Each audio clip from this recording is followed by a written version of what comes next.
السلام علیکم ویورز، جیسا کہ آپ جانتے ہیں کہ میرا یوٹیوب چینل شبین میڈیا۔ آج میں جس ٹاپک پر آپ سے بات شیئر کرنا چاہتا ہوں وہ ہے قلعہ دلاور۔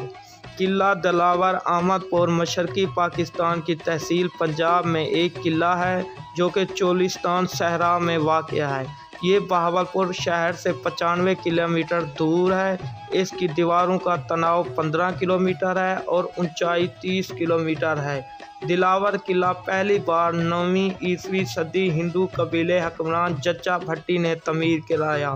یہ قلعہ ابتداء شروع میں قلعہ ڈیرہ کے نام سے جانا جاتا تھا، بعد میں اسے ڈیرہ راول کے نام سے بھی، جو وقت گزرنے کے ساتھ ساتھ دلاور قلعہ کے نام سے مشہور ہوا۔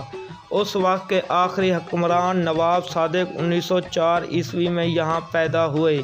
یہ قلعہ مشہور چولستان میں واقع سب کو اپنی نگاہ سے متاثر کرتا ہے، لیکن یہ تیزی سے خراب ہو رہا ہے اور اسے وقت کے ساتھ ساتھ حفاظت کی بھی ضرورت ہے۔ بہاولپور کا شمار برصغیر کی پاک ہند کی خوشحال ریاستوں میں ہوتا تھا۔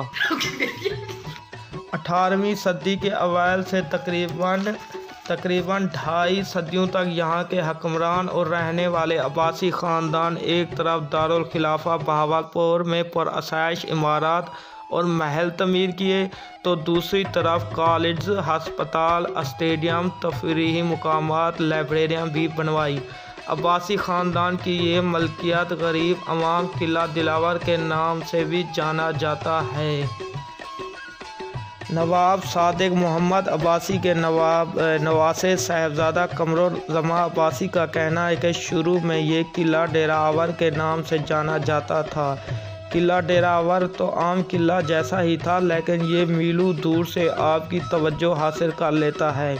اس کے سامنے دلی کے طرز کی بنائی شاہی مسجد، جو کہ یہ مرکز میں بنی ہوئی ہے، بڑی مرکز رکھتی ہے اور اس کو 4 چاند لگاتی ہے۔ قیام پاکستان سے قبل آزاد ریاست بہاولپور کے حاکم نواب قمرالزمان عباسی اس کی دیکھ بھال کرتے ہیں۔ قمرالزمان عباسی کے مطابق یہاں سے ایک دریا گزرتا تھا جسے دریائے گاگرا یا ہاکرا کہتے تھے۔ یہاں پر سب لوگ آباد تھے، جن میں ہندو، سکھ، مسلمان سب آباد تھے اور ان میں کافی میل ملاپ تھا اور ان میں اس طرح کا خلوص تھا کہ مذہب کا کچھ بھی فرق معلوم نہیں ہوتا تھا۔ اس طرح ہندو مسلمان سب ایک ہی جگہ سے پانی پیتے تھے۔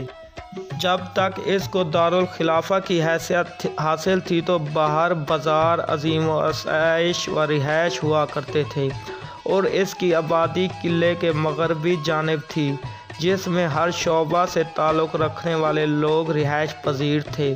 قلعے کے مشرقی جانب برانی پانی جمع کرنے کے لیے تالاب اور کنویں بنائے گئے تھے۔ مرکزی دروازے سے قلعے سے داخل ہو تو سامنے وسیع و عریض احاطے سے یہاں ایک توپ کھڑی ہے۔ جو عمارت نظر آتی ہے وہ غالباً 12 دری جو محل کے بیرونی حصے میں واقع تھی۔ اس کے کشادہ برآمدے میں کمروں کی قطار ہے جو مشرق میں جو 12 دری میں کھلتی ہیں۔ اس 12 دری دیواروں اور چھتوں کی رنگین ٹائلیں اور لکڑی کی ٹائلیں کشادہ کاری کی گئی تھی۔ انتہائی بوسیدگی کی حالت میں بھی اس کے آثار ابھی تک باقی ہیں۔ اندر موجود تعمیرات کو دیکھ کر آپ کو مایوسی حالت ہو سکتی ہے۔ ایک قلعہ کی باہر سے شان و شوکت بالکل مختلف ہے۔ قلعہ کی نگرانی کے لیے شاہی خاندان نے قلعہ کے لوگ مخصوص کیے ہیں۔ سیاحت سے آنے والے شخص تھوڑی سی فیس بھی لیتے تھے۔ مختلف علاقوں سے آئے ہوئے سیاح ان بوسیدہ دیواروں کے ساتھ وقت گزارتے ہیں۔